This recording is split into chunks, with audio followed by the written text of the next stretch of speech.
Capítulo 2. Operativo Boca del Lobo. 1982. Como siempre desde su primer asalto, Tomás no había logrado contener el temblor que le daba en las rodillas poco antes del inicio de un operativo militar. Muchas cosas habían cambiado desde su primera vez.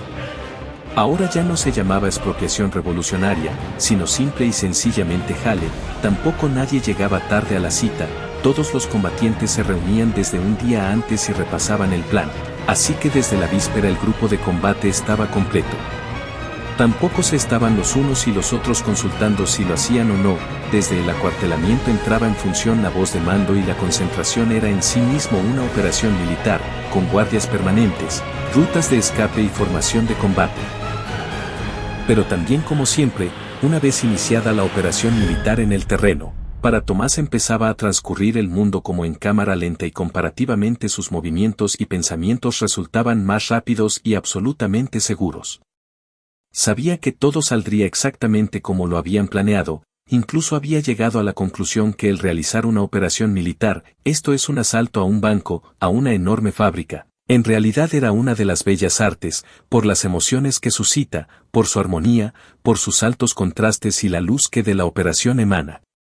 En esta ocasión le había tocado la parte más fácil, la operación central, esto es, someter a la persona que cuenta con el acceso al dinero, mientras los demás someten a los vigilantes, usuarios y empleados y mientras el muro de contención mantiene desde afuera la seguridad del comando.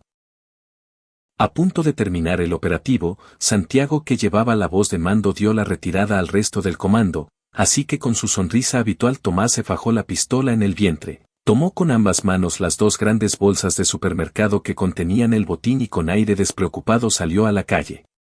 Frente a él estaba, como debería estarlo, el carro que en la madrugada de ese día habían robado para escapar del lugar del asalto, pero para su sorpresa también frente a él se estaban estacionando silenciosamente dos patrullas de la policía, precisamente atrás del carro del comando.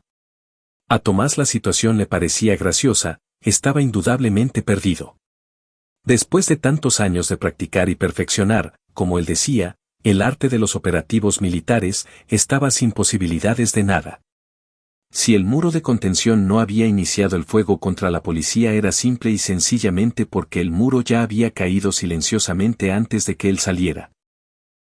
Calculó que para desenfundar su arma debería en primer lugar tirar las dos bolsas del botín y acto seguido retirar la pistola del vientre, frente a dos policías que estaban a unos metros de él ya con la mano en las pistolas. Indudablemente era un hombre muerto. Voy a morir como Camo, pensó, y eso le causó más gracia.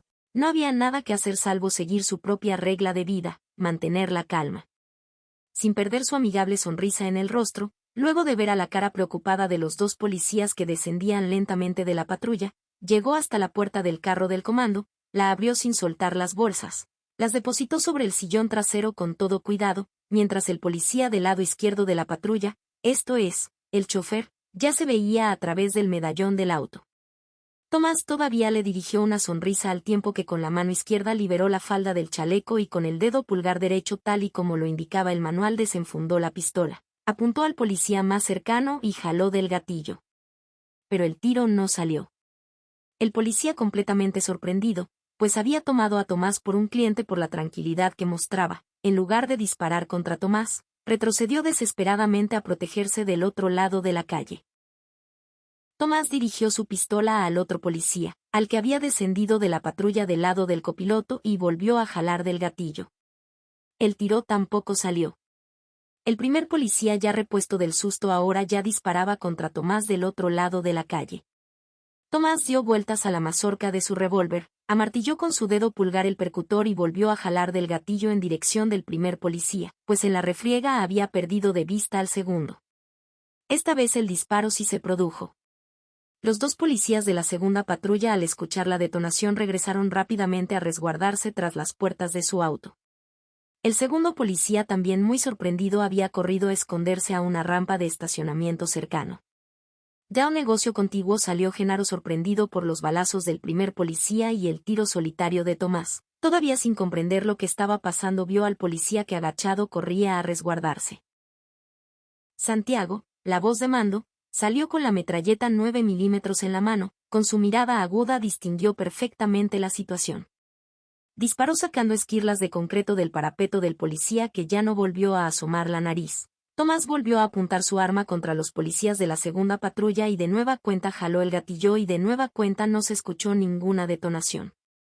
Todo eso le causó una sonrisa nerviosa, de hombre muerto en ataúd, que se interrumpió de repente cuando a su lado escuchó la voz de Lucía que le decía: «Toma la metralleta, Tomás».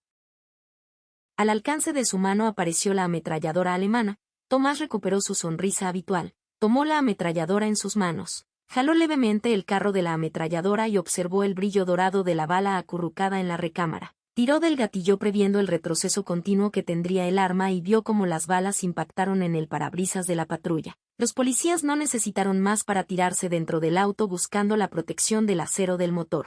Otras patrullas que se acercaban al terreno de operaciones detuvieron su camino al escuchar el cantarín traca traca de la ametralladora. En ese momento Lucía tocó a Tomás en el hombro, sin dejar de apuntar con su pistola rumbo a las patrullas recién llegadas, y le dijo con suavidad: «Vámonos». El auto del comando arrancó rechinando las llantas. Desde la ventana del chofer Genaro disparaba, Lucía desde su ventanilla también disparaba con su Browning de 15 tiros, hacia las patrullas que se habían detenido poco antes de la Boca del Lobo.